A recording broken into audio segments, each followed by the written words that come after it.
We have Nicholas Mather, CEO of Solomon Gold, an AIM-listed gold exploration company with a focus on the Solomon Islands and Queensland, Australia. Now, Nicholas, could you just give us an outline of your portfolio that you have with Solomon Gold? Solomon Gold's main projects are in Solomon Islands on the Pacific Rim of Fire, which is a particularly prolific mineralised part of the Circum-Pacific earthquake rim.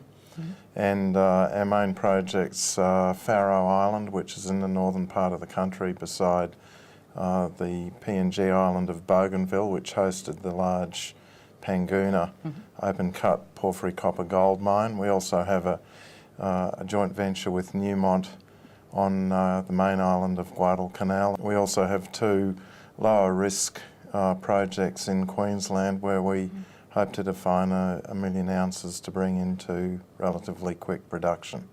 So it's such an exciting portfolio. How did this come about? I'm a geologist by profession and opportunist by nature, and I could see great exploration potential on these projects on the Rim of Fire in Solomon Islands that hadn't been well explored, and we actually picked the tenements up there as early as 1995. They were vacant, and we could see that with projects like Grasberg in Indonesia, Oktedi, Lahir, the Panguna mine, that they should continue down the islands to Solomon Islands, and it hadn't been well explored, so that's why we went there. And what other key drivers do you look for when you're selecting highly prospective sites? Well, we're particularly interested in the island arc there. It has seafloor subducting or dipping down underneath it from both the Pacific side and the Australian side. That feeds double the metal credits into the systems there twice as quickly. So it should make the mineralisation very rich, and indeed the copper mineralisation that we see in Guadalcanal is very promising. So is it that, you've got lots of projects, but are you also sort of selecting provinces? I'm much more interested in building an integrated explorer, developer and mining company here than just looking for one prospect that might turn into a developed mine or resource. So we have a number of different projects. We have actually 7 targets in Solomon Islands, each one of which is capable of leading to a major porphyry copper gold discovery, and these things can be as big as 160 million ounces gold equivalent, as is Freeport's Grasberg project in Indonesia. Frequently in that part of the world they're 40 or 50 million ounces, and making a discovery like that would be a very big accelerant to the market capitalisation of Solomon Gold. Now, can you explain the experience of the management and technical team that you have with Solomon Gold and how that helps you to achieve your objectives? Well, I'm a geologist, as I mentioned before. I graduated in 1980 in Queensland, and I've made a career out of looking for very large resource projects on a provincial basis. I like exploring for provinces rather than just simple single targets. And over the years I've been instrumental in creating about $4.5 billion worth of shareholder wealth in the companies that we've started up in a variety of commodities ranging from gas and coal, mineral sands, gold. Have you got a good following of investors who repeat? We have a coterie of investors who have done well in the past, and they're certainly supporting us in Solomon Gold, and we expect to deliver them with some very good return on their investments. Importantly, though, I'm not the only member of this team. We have a sensational Solomon Islands exploration manager in Jason Ward, who's been instrumental in developing the local relationships with the local people in Solomon Islands, speaks fluent Pidgin, is a real remote area operations specialist, and it's as a result of his efforts that we've been able to get unprecedented access into some of the most prospective exploration ground left in the world. And then Just last year we added a very talented engineer by the name of John Bovard to our board. John was General Manager of Octetti Mining, instrumental in the design and construction of the Porgera gold mine, was instrumental in the design and construction of Missima, managed the super pit in Western Australia. There's not much that John doesn't know about mine development, and it was our intention to get into mining that brought him into the company. Now, a significant proportion of your activities are centred on the Solomon Islands. How are you finding your activities in the Solomon Islands? The Solomons is a Melanesian country, so the people there are very proud of their local heritage, and you have to respect that, and we do. We've had a lot of practice at it now. It's a Westminster-style democracy, which we're familiar with, a similar sort of mining act to what we have in Queensland, and the presence of the Regional Assistance Mission, which Australia really heads up in Solomon Islands, is making it a much safer and more dependable place than people really think. So if we look at your key features of your Solomon Island projects, could you just give us some detail with regards to the JV with Newmont?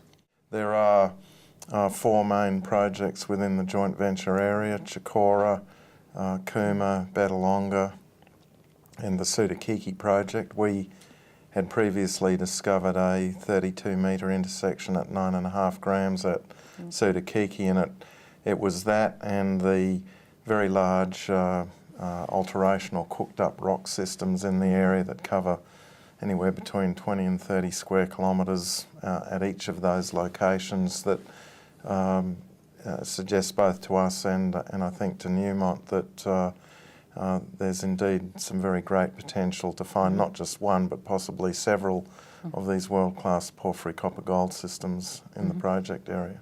Okay, so let's move to Australia. In late 2009 and early 2010 you acquired 2 companies that have exploration projects in Queensland, Australia. Can you tell us what your intentions are with this? The projects that we acquired are both located very close to gold mines which are actually owned and operated by Newcrest. It's coincidental that they're both owned by Newcrest, but the first of these and the most important of them is the Rannies project in central Queensland, and we have a 200-kilometre long stretch of tenements up the eastern side of the Bowen Basin, and the world's largest gold deposits are in sedimentary basins on the edge of those basins. The Carlin Trend in Nevada in the USA is a very good example of that, and we believe that we have a long trend of Carlin style or Carlin like mineralisation on the edge of the Bowen Basin in Queensland. At Rannies we have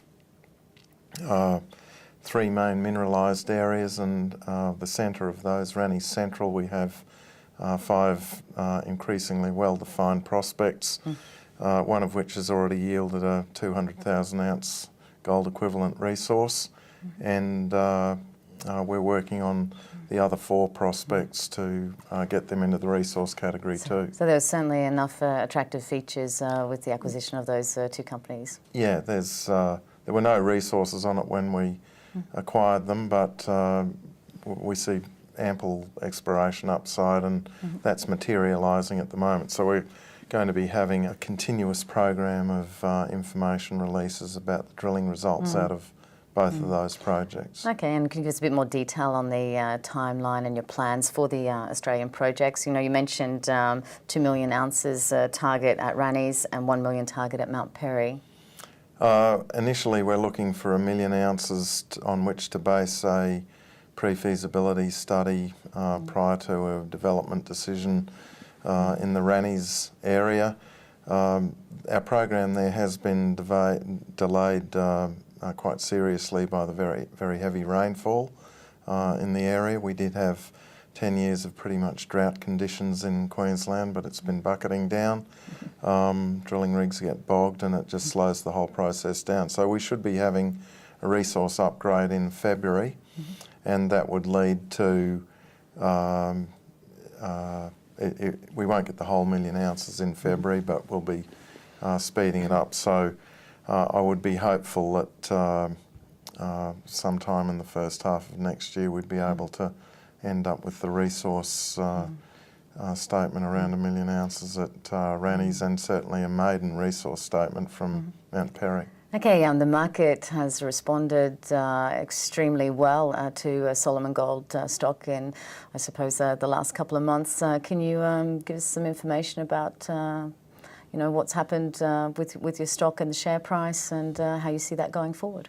The market did respond very well to the release of some very encouraging surface sampling results that we got on Faroe Island, and that was because I think people are pretty well informed about the significance of good results from areas that have high prospectivity, and the coincidence of those results with very strong magnetic anomalies gave a fair bit of credence to our assertion that there are indeed some big porphyry targets underneath the high-grade surface gold results that we got at on Faroe Island. And that was just the western half of Faroe Island, and we have now been granted the eastern half of the project area there, and so I'd expect an expansion of the available gold prospect inventory at Faroe Island, so there could be more to come. Yeah, so there could be more excitement with further news flow?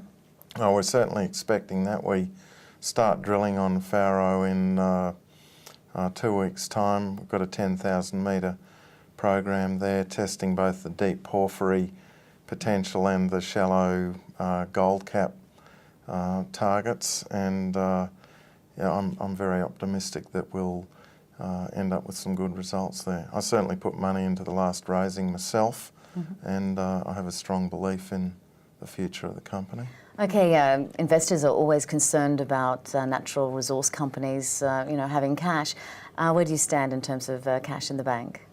Sandra, after our big run up, we got a lot of interest from companies that and funds and managers that I'd previously presented to, and our brokers Fairfax and Nomad in Sydney, RFC Corporate Finance, got a lot of inquiries too, so we decided to arm ourselves with the cash needed to go through the next value adding stage, and we raised £15.1 million at 28p, and I'm pleased to say that we got a lot of institutional support and interest, particularly from Baker Steel and Regent Pacific, which having both of those funds on board certainly helps give our project some credibility. Okay, thank you very much, Nicholas, and we'll be watching Solomon Gold. Thank you.